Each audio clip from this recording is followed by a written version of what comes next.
Tantôt encensé, tantôt critiqué, c'est l'une ou la voix d'RMC et ça reste une grande figure de ce métier. Bonjour Jean-Jacques Bourdin. Bonjour Renaud. Bonjour. RMC a fait entre guillemets des grandes gueules, je dirais, parce que ça marque. Est-ce que vous qualifieriez, vous, aujourd'hui, de grande gueule dans cet environnement-là? De grande gueule, ça veut dire quoi, grande gueule? Je suis la publicité très controversée, très critiquée, l'homme libre. Je la revendique et je l'assume. Oui, libre et indépendant, mais grande gueule, oui, il m'arrive d'être... Enfin, grande gueule, il m'arrive de dire ce que j'ai envie de dire. Ce qui ne se pratique pas toujours dans le journalisme. Parce qu'effectivement, l'époque passe... Parce qu'on n'est pas suffisamment catégorique. Parce qu'on est... Moi, je suis spontané.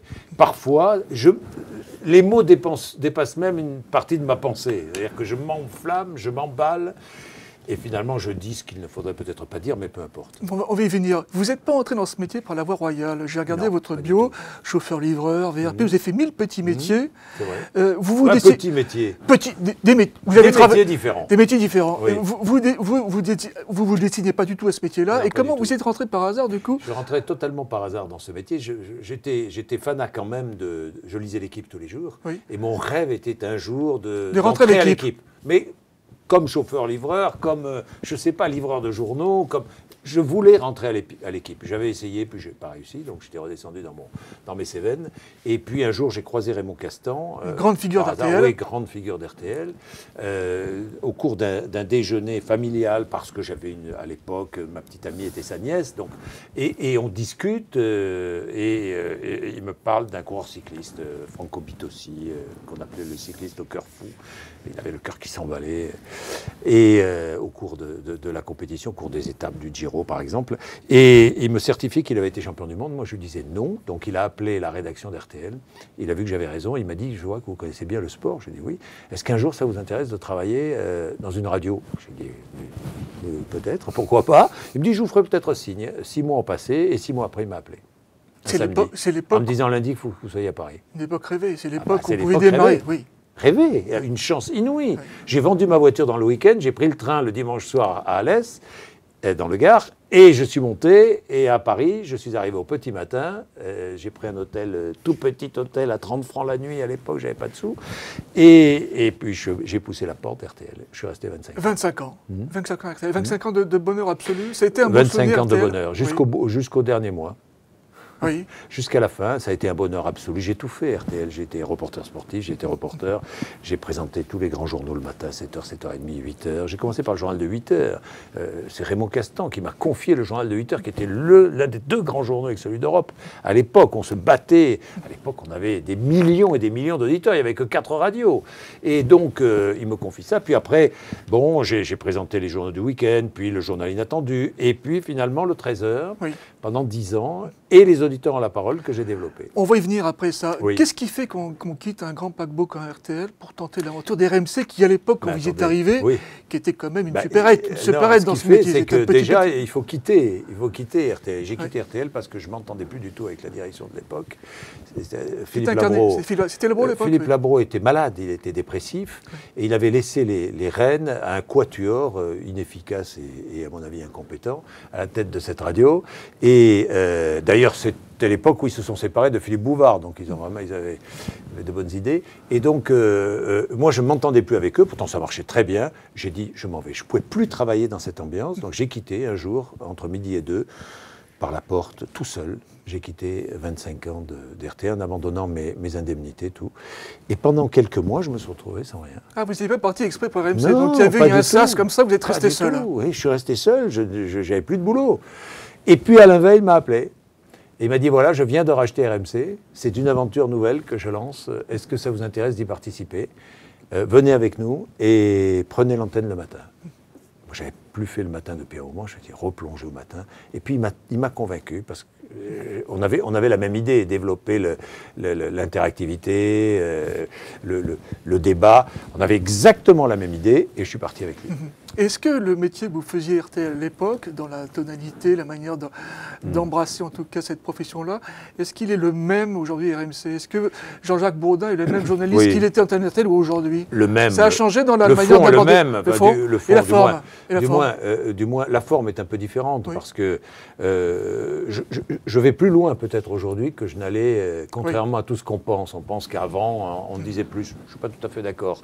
Je vais plus. C'était très mal vu dans les rédactions à l'époque, donner la parole aux auditeurs. Je peux vous dire qu'à RTL, c'était très mal vu. Maintenant, c'est à la mode, c'est habituel. Mais je vais au moins aussi loin aujourd'hui, mais je fais le même métier, sauf que j'ai quelques années de plus. Bien sûr, mais même dans la manière d'aborder les interviews, vous étiez aussi pugnace à l'époque que vous l'êtes aujourd'hui, ou vous avez vieilli, à l'époque, je présentais le journal, je n'avais pas d'interview politique. Jamais invité. J'étais jamais, quelquefois des invités de temps en temps, mais j'étais assez pugnace, mais je n'avais pas d'invité régulier, je n'avais pas d'invité politique, je n'étais pas du tout considéré comme un journaliste politique. Je n'ai jamais été journaliste politique. D'ailleurs, on considérait dans la rédaction, ça j'en ai un peu souffert, on considérait que pour eux j'étais incapable d'interroger des politiques, que ça devait rester au service politique. C'était très établi, très conservateur comme milieu. Et parce que c'était un service noble à l'époque aussi, entre guillemets. Ah oui, c'était un service noble. Le service politique, c'était le grand service. Le service des sports, c'était bon, on mettait au service des sports les incapables. Alors vous avez animé donc les auditeurs ont la parole. Oui, pendant très longtemps. Qui a été la première émission un peu interactive avec c'est Anne-Marie Pesson et Alain Cross qui l'ont lancé. Et ça, vous l'avez généralisé sur RMC. Voilà. Avec beaucoup de plaisir apparemment. Beaucoup. Est-ce que, très sincèrement, est-ce que ce café du commerce, qui en est un de temps en temps, finalement s'éloigne pas beaucoup du journalisme que vous êtes? Non, parce que... Est-ce que le grand écart n'est pas... Non, parce que c'est le journaliste qui s'exprime, parce que c'est le journaliste qui écoute, parce que c'est le journaliste qui va rectifier quand il faut rectifier, parce que c'est le journaliste qui se doit de recueillir la parole et se doit d'écouter et les témoignages. Parce que ce qui m'intéresse, au-delà de l'avis de l'auditeur, c'est le témoignage de l'auditeur qui m'intéresse. Donc non, je pratique mon métier. Dans ma matinale, sur RMC, sur 4 heures, je pratique plusieurs métiers, dont celui-là, entre 9h et 10h principalement, qui est un espace réservé aux auditeurs. Et j'y tiens. Et on a essayé de m'imposer des humoristes, des experts, tout ce qu'on veut. J'ai toujours dit non, ça sera ça tant que je serai là. Sinon, je ne serai plus là. C'est important, donc, cette relation avec l'auditeur, c'est quelque chose d'important. C'est très important. Vous savez, j'ai un slogan le matin. Quand je prends l'antenne à 6h, je dis toujours « c'est simple comme bonjour ». C'est une expression, simple comme bonjour. On se dit bonjour. Le matin, quand je commence l'antenne, quand je prends l'antenne, d'ailleurs, ça marche très fort, le 6-10, c'est une forte progression, et notamment le 6h-7h. Pourquoi? Parce qu'on se dit bonjour. On prend le temps de se dire bonjour. Dans notre monde, on ne se dit plus bonjour. Eh bien, nous, on se dit bonjour tous les matins. Alors, Europe 1 vous a imité à un moment donné. Ils ont repris ce concept-là pendant quelques mois. Ils l'ont abandonné depuis, finalement, renonçant à ce que vous faites tous les matins. Comme vous avez regardé ça d'ailleurs? Non, très bien. Chacun son ADN.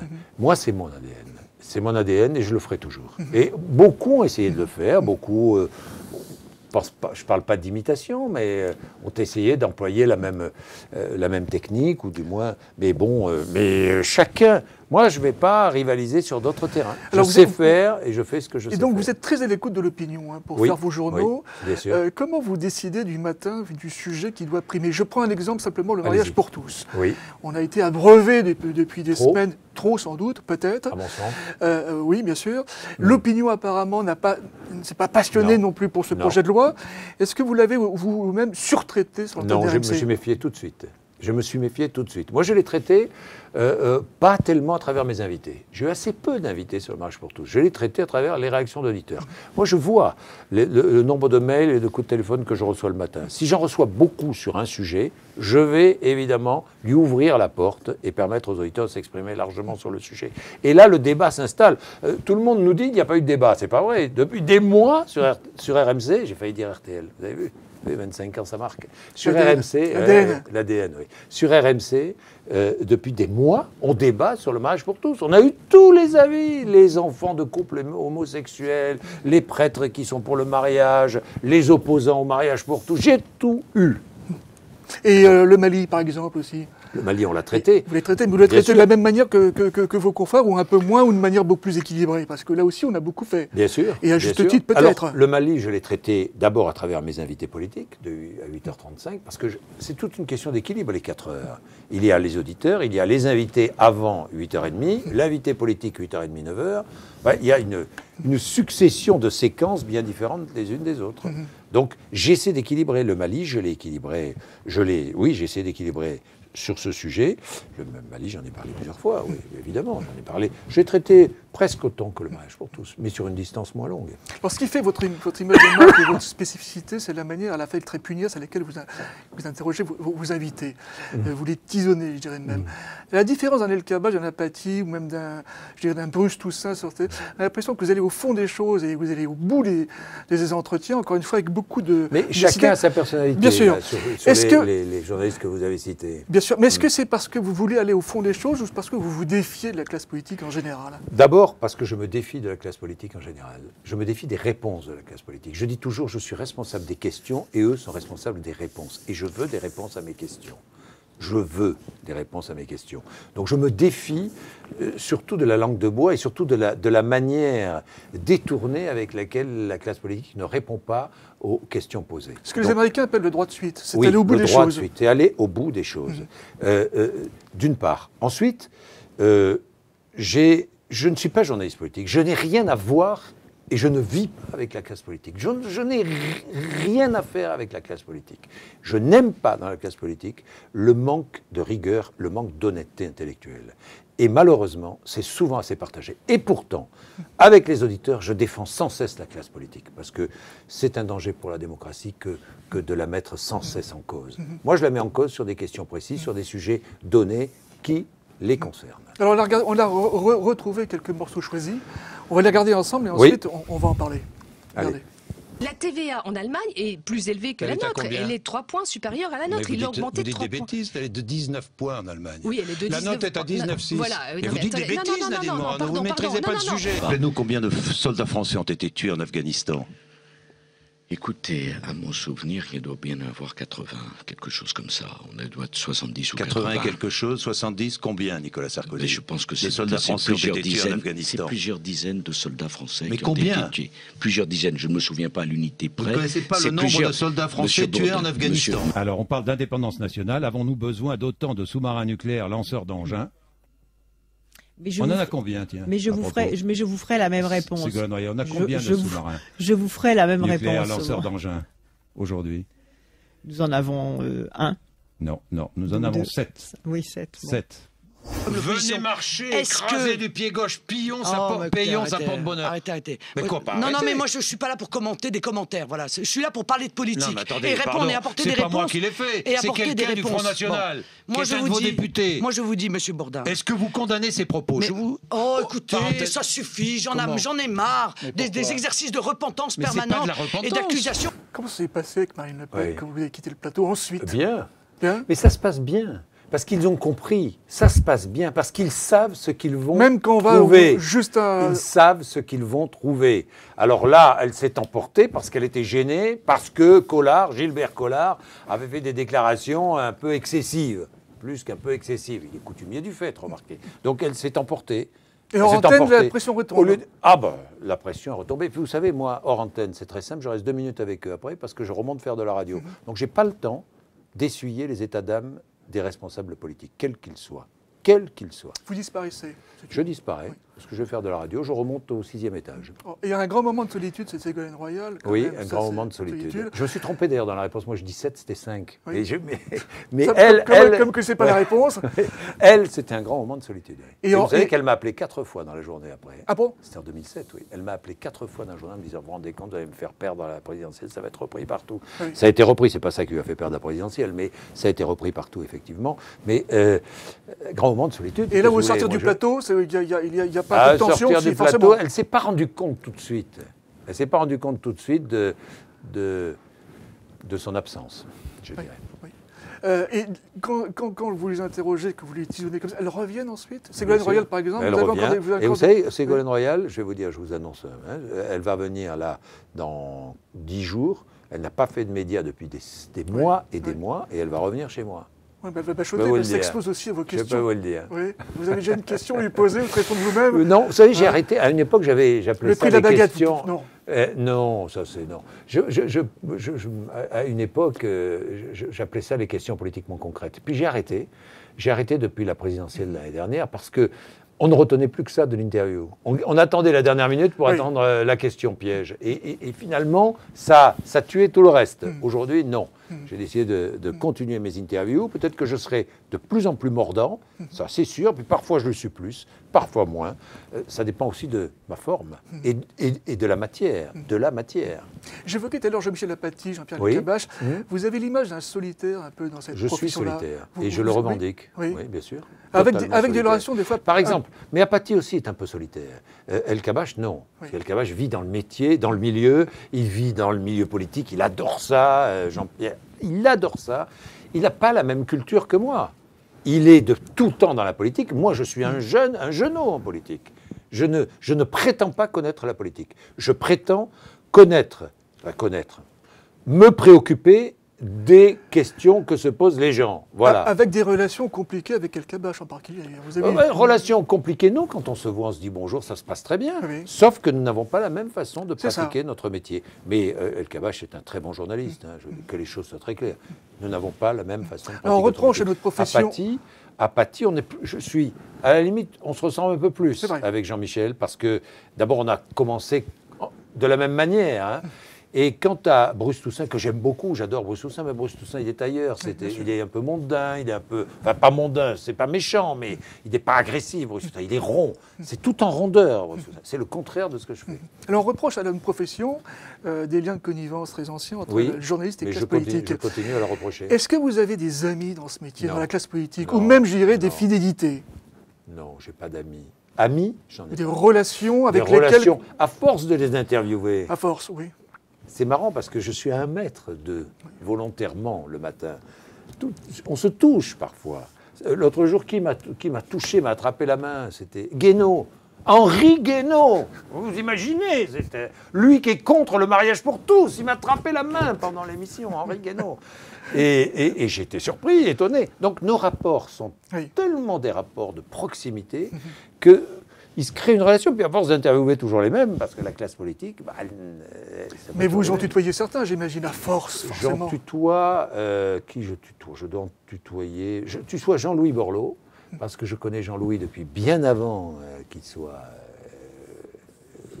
politique. D'ailleurs, c'est un politique un peu dilettante. Oui, bien sûr. C'est l'avocat. Son avocat, c'est bon, voilà.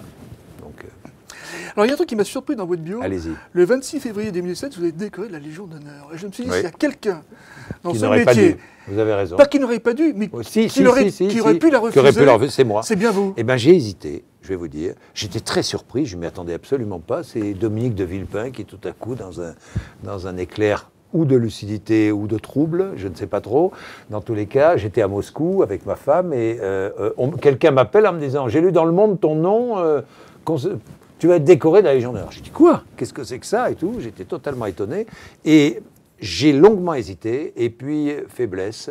Mon père était très âgé à l'époque. Lui avait été décoré de la Légion d'honneur pour fait de guerre. Donc, ça a beaucoup plus de valeur que moi. Et je me suis dit, c'est lui qui va me la remettre. Et effectivement, on a fait une petite cérémonie entre amis et la famille. Il n'y avait aucun politique invité. Personne. Personne. Et là, par faiblesse, je l'ai accepté. Par faiblesse? Si, c'est une forme de faiblesse. Mais après, en mémoire de mon père. Mais j'aurais peut-être pas dû. Aujourd'hui, je crois que je ne le ferai pas aujourd'hui. Et vous le reprocheriez à d'autres confrères qui l'acceptent, c'est compliqué? Non, je ne veux pas faire de reproche. Je ne vais pas donner de leçons à mes confrères. Moi, je marche dans ma direction et puis chacun avance où il veut. Et en revanche, vous êtes d'une grande rigueur à l'égard de l'antenne à laquelle vous appartenez. Oui. Il y a eu un petit incident récemment avec le licenciement, le limogeage chez vous de Sophie de Menton, qui intervenait dans les grandes gueules, cette émission, et qui a tenu des propos extrêmement limites sur Nassifatou Diallo. Tu veux que je sois politiquement totalement incorrect? Non, mais c'est ça, c'est à combien tu mets le viol? Je me demande si... Je sais pas, je veux dire, c'est peut-être épouvantable de dire ça, mais c'est une chance, elle a dit, c'est une chance pour sa fille. Elle a touché aussi de l'argent parce qu'elle a été accusée d'être une prostituée par un journal américain qui a été obligé de payer. Donc ça lui a déjà fait de l'argent. Et je me demande, c'est horrible à dire, si c'est pas ce qui lui est arrivé de mieux. Vous avez été très heurté par ça et vous avez, je crois, eu des propos aussi sévères à son encontre. Oui, j'ai eu des propos sévères à son encontre, parce que, bon, ce qu'elle a dit, bon, déjà, ça m'a choqué. Bon. Mais ce qui m'a choqué beaucoup plus, c'est qu'elle n'assume pas les propos qu'elle a tenus et qu'elle accuse d'autres acteurs de l'émission ou les animateurs de l'émission comme si c'était eux qui avaient prononcé les propos qui ont été prononcés. Je rappelle les propos pour ceux qui ne l'ont pas entendu. Elle disait que ce qui arrive de mieux, c'est ce qui a pu arriver de mieux à Nafissatou Diallo, d'avoir une liaison supposée avec DSK. C'était quand même d'un graveleux et d'un limite absolu. C'est graveleux, pas très élégant. Oui. Donc, on peut tout dire sur RMC, vraiment on peut tout dire. Mais moi je dis toujours aux auditeurs, on a très peu d'incidents, j'ai très peu. Vous vous rendez compte que tous les matins, je pratique l'interactivité, je laisse la parole aux auditeurs. Mais j'ai pas dû m'arriver 2 incidents en 10 ans. Je leur fais confiance. Et je rappelle les règles, on ne s'insulte pas et on respecte la loi. Mais avec un gros filtrage en amont, j'imagine quand même. Oui, il y a un filtrage. Un filtrage, c'est pas dur. L'auditeur téléphone ou envoie un mail, nous on le rappelle. Oui. Après, il peut nous raconter n'importe quoi. Libre à lui de s'exprimer, bien sûr. Après, là, il est en direct. Donc après, en direct, il peut nous dire n'importe quoi. Un mot sur la suite maintenant. Vous inscrivez dans la durée, RMC? Vous êtes toujours là? Oui, bien sûr. On m'a proposé plusieurs fois d'aller ailleurs, mais je ne peux plus. Je suis trop engagé. Vous vous rendez compte qu'en 11 ans de temps, nous avons pris cette radio qui était morte. Nous avons multiplié l'audience. J'espère qu'un jour, nous allons devenir l'une des 3 premières radios de France. Et je pense qu'on y arrivera. Nous avons créé une chaîne de télévision qui est la première chaîne aujourd'hui d'information en continu, BFM TV. On a une chaîne de télévision BFM Business sur le business. On a une radio sur le business. On a créé RMC Découverte, nouvelle chaîne de télévision. C'est un groupe qui est en pleine expansion. Et je suis très proche d'Alain Veil. Je lui reconnais un talent exceptionnel d'entrepreneur. C'est devenu un ami, on se voit très souvent. Qu'est-ce que vous voulez que j'aille faire ailleurs? Un petit mot, d'ailleurs, c'est intéressant parce que le journal de RMC le matin est retransmis sur BFM TV. Sur RMC Découverte. En partie. Entre 7h et 8h30. Est-ce que vous n'iriez pas plus loin en faisant pratiquement de votre journal sur RMC un vrai plateau télé, puisqu'on est aujourd'hui dans la convergence des métiers. Aller au-delà. Vous avez raison. Ça a un côté un peu étriqué. Pareil sur Europe 1 d'ailleurs. Hein, ces plateaux c'est un peu étriqué. Vous savez pourquoi? Parce qu'il y a 2 solutions d'envisager. Il y a 2 solutions d'envisager radio-télé en même temps. Soit vous faites de la télévision radio-diffusée, soit vous faites de la radio-télédiffusée. Moi, je veux faire de la radio-télédiffusée. La radio, c'est mon métier de base. Alors après, nous allons petit à petit améliorer la qualité et nous allons un jour construire un vrai studio et radio et télé. Et là, ça manque de profondeur, mais on s'améliore petit à petit et vous allez voir qu'on va faire quelque chose de pas mal du tout. Alors la télé, vous y avez touché sur TF1, on va finir là-dessus. Oui, bien sûr. C'était une expérience assez courte, assez malheureuse. Assez malheureuse. C'était une expérience. Pas malheureuse, non. Je ne regrette pas, mais c'est parce que par amitié pour... C'était Julien Courbet qui produisait l'émission. Qui produisait, parce que je connais Julien depuis longtemps, il m'avait demandé de faire ça. C'est vrai qu'on a... l'émission était perfectible, pas excessivement bonne, mais elle avait commencé timidement, puis elle montait en audience, et tout à coup, TF1 a dit on arrête. Je dis bon, si on arrête, parce qu'on avait des projets pour l'améliorer. Voilà. Et vous avez des projets en télé, d'ailleurs? C'est un média qui... J'ai un rêve absolu en télé, c'est Droit de réponse. C'est l'émission mythique pour moi de la télévision, c'est l'émission que j'ai le plus aimée à la télévision. Pollack, pour moi, avait ce sens formidable. Il arrivait à mettre en situation des invités différents, venus d'horizons totalement différents. Et surtout, il avait le talent de les faire parler de sujets sur lesquels on ne les attendait pas. Et vous l'animeriez, ça? Vous le feriez volontiers sur une chaîne? Ça, j'adorerais ça. Si un producteur un jour me le propose, ou une chaîne me le propose, j'adorerais ça. Pour l'instant, on ne peut pas le faire sur BFM TV, ce n'est pas le format, ni sur RMC Découverte, ce n'est pas le format, malheureusement. Mais voilà. Bon, à bon entendeur. À bon entendeur. Merci Jean-Jacques Bourdin. Merci Renaud. Merci, à bientôt. Merci, à bientôt.